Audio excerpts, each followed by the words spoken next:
Everyone, welcome to even vlogs with Anu channel. So ಎಲ್ಲರೂ ಆರಾಮಿದ್ದೀರಾ ಅಂತ ಅಂದ್ಕೊತೀನಿ. ಸೊ ಇವತ್ತು ವೆಜಿಟೇಬಲ್ ಬಾತ್ನ ಮಾಡೋದು ಇವತ್ತು ನಮ್ಮಮ್ಮ ಹೇಳ್ಕೊಡ್ತಾ ಇದ್ದಾರೆ. ಸೊ ಅದನ್ನು ನಾನು ಜಸ್ಟ್ ವೀಡಿಯೋ ಮಾಡ್ತಾಯಿದ್ದೆ. Okay fine. ಸೊ ಏನೆಲ್ಲ ಬೇಕೋ ಅದನ್ನು ಇಲ್ಲಿ ನೋಡೋಣ.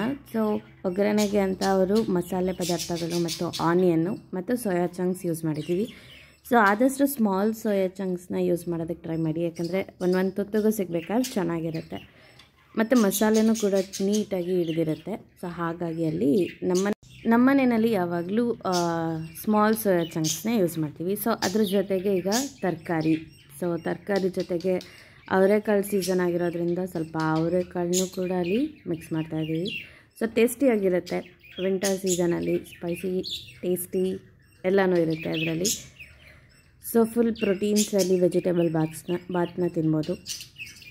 ಸೊ ಇದಕ್ಕೆ ಮಸಾಲೆ ಅಂತ ಅರಿಶಿನ ಪುಡಿ. ಸೊ ಅರಿಶಿನ ಪುಡಿ ನಾವು ಮನೇಲೇ ಮಾಡ್ತೀವಿ, ಟರ್ಮರಿಕ್ ಪೌಡರ್ನ.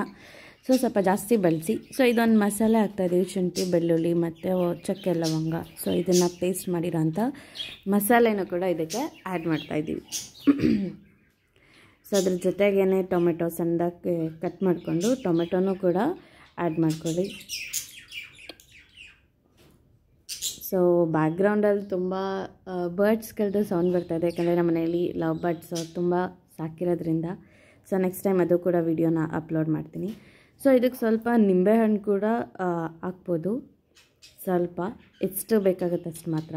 ಸೊ ರೈಸ್ ಅಳತೆ ತಕ್ಕಂತೆ ನಾವಿಲ್ಲಿ ವಾಟರ್ನೂ ಕೂಡ ಆ್ಯಡ್ ಮಾಡಿಕೊಂಡು 2 ವಿಷಲ್ ಸಾಕು.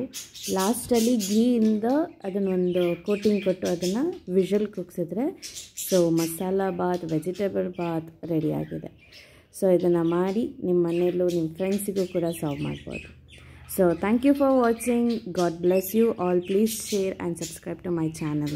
Bye bye.